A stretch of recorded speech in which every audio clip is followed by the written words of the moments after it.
Química. La energía y las reacciones químicas. Contenido, reacciones químicas endotérmicas y exotérmicas. Energía interna, entalpía, energía libre y espontaneidad, velocidad de reacción y los factores que influyen en ella, equilibrio químico, ley de Le Chatelier. Reacciones químicas endotérmicas y exotérmicas. Las reacciones químicas pueden clasificarse de acuerdo con los cambios energéticos que se manifiestan en ellas. Aquellas que absorben energía durante la reacción son llamadas reacciones endotérmicas. En cambio, aquellas que liberan energía durante la reacción química son llamadas reacciones exotérmicas. Energía interna. Existe una propiedad de la materia llamada energía interna. Esta es la suma de todas las energías microscópicas de la materia y se representa con la letra U. En una reacción química a volumen constante, la energía interna cambia. A este cambio se le conoce como energía interna de reacción. En las reacciones químicas no hay cambio de energía cinética ni potencial y tampoco se genera trabajo.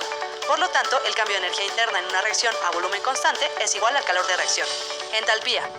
Otra propiedad fundamental es la entalpía, representada por la letra H, la cual es utilizada para medir el cambio energético de la materia durante los procesos a presión constante, y es igual a la energía interna más la presión por el volumen del sistema. El cambio de la entalpía es igual al cambio de la energía interna más la presión, multiplicada por el cambio del volumen. Para una reacción química a presión constante, el cambio de energía entre los productos y los reactivos se llama entalpía de reacción. Haciendo el balance de energía, observamos que la entalpía de reacción es igual al calor de reacción a presión constante. El cambio de la energía interna es igual al cambio de la entalpía menos el volumen por la diferencia de presiones. Para fases condensadas, el cambio de energía interna es igual al cambio de entalpía. Entonces, podemos saber si una reacción es endotérmica o exotérmica calculando su entalpía de reacción. Si la energía interna o la entalpía de reacción son positivas, la reacción es endotérmica. Por el contrario, si son negativas, se considera que es exotérmica. Energía libre y espontaneidad. La entropía es una propiedad de la materia que relaciona el calor con la temperatura del sistema e indica el nivel de orden que existe en el mismo. Se representa con la letra S. La energía libre se representa con la letra G y su cambio es igual al cambio de entalpía menos la temperatura por el cambio de entropía. Si el cambio de la energía libre en una reacción química es positivo, significa que el proceso no es espontáneo, es decir, que la reacción química no se realiza de manera natural. Si esta diferencia de energía libre es igual a cero, no hay reacción química, lo que significa que el sistema está en equilibrio. Por otra parte, si el delta G es negativo, significa que la reacción química es espontánea y que se llevará a cabo naturalmente al mezclar los reactivos. La velocidad de reacción. La velocidad de reacción es la rapidez con la que una especie química se transforma en otra. Analicemos la reacción A más 2B que da 2C. La velocidad de reacción de A es el cambio negativo de su concentración con respecto al tiempo y equivale al producto de las concentraciones de los reactivos elevados a sus respectivos coeficientes estoquiométricos, multiplicado por una constante. Dicha constante es conocida como coeficiente cinético o constante de reacción.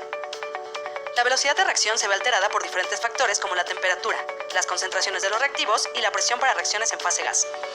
Además, el uso de catalizadores también puede afectar a la velocidad de reacción, aumentándola o disminuyéndola dependiendo del catalizador utilizado. Equilibrio químico, ley de Le Chatelier. Primero entendamos que el equilibrio químico es el punto en el que la velocidad de transformación de reactivos a productos es igual a la velocidad de transformación de productos a reactivos. En consecuencia, las concentraciones de todas las especies químicas son constantes a lo largo del tiempo.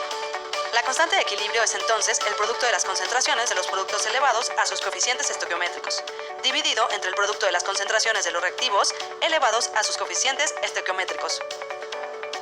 Si la constante de equilibrio es mayor a 1, el equilibrio tiende a la formación de productos. Si la constante de equilibrio es menor a 1, el equilibrio tiende a la formación de reactivos. Por último, hablemos de la ley de Le Chatelier. Esta ley establece que al ser alterados los factores externos bajo los cuales se establece un equilibrio, el equilibrio se desplazará de tal forma que se neutralice el efecto de dicho cambio. Para entender los conceptos que revisamos en toda la lección, analicemos un ejemplo. La reacción del ácido sulfúrico con el hidróxido de sodio a una temperatura de 25 centígrados y a una atmósfera de presión. Cada una de las moléculas tiene una entalpía, una energía libre y una entropía de formación. Calculemos la entalpía de reacción. Sumemos las entalpías de formación de los productos de la reacción multiplicadas por sus respectivos coeficientes estoquiométricos. Después, restemos la suma de las entalpías de formación de los reactivos multiplicadas por sus coeficientes estoquiométricos.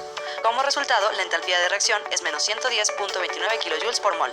Podemos calcular la entropía de reacción con el mismo procedimiento utilizado para calcular la entalpía de reacción, dando como resultado 0.17 kJ por mol Kelvin. Por otra parte, la energía libre es igual al cambio de la entalpía menos la temperatura multiplicada por el cambio de la entropía.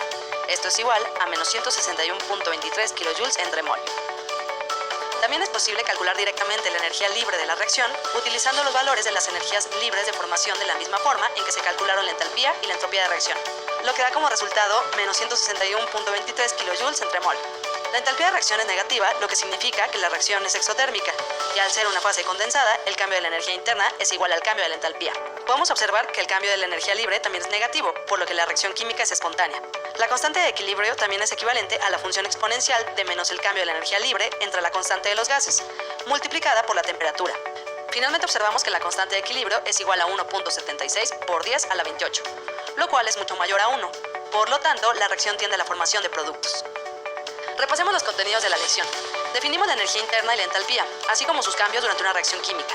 Aprendimos a identificar cuando una reacción química es exotérmica o endotérmica, dependiendo del valor de la entalpía de reacción. También definimos la energía libre en un proceso y aprendimos a utilizarla para saber cuándo un proceso químico es o no espontáneo. Aprendimos qué es la velocidad de reacción y los factores que la alteran. Por último, vimos el concepto del equilibrio químico, la forma de calcular una constante de equilibrio y qué información nos da dicha constante. Repasa los contenidos de la lección contestando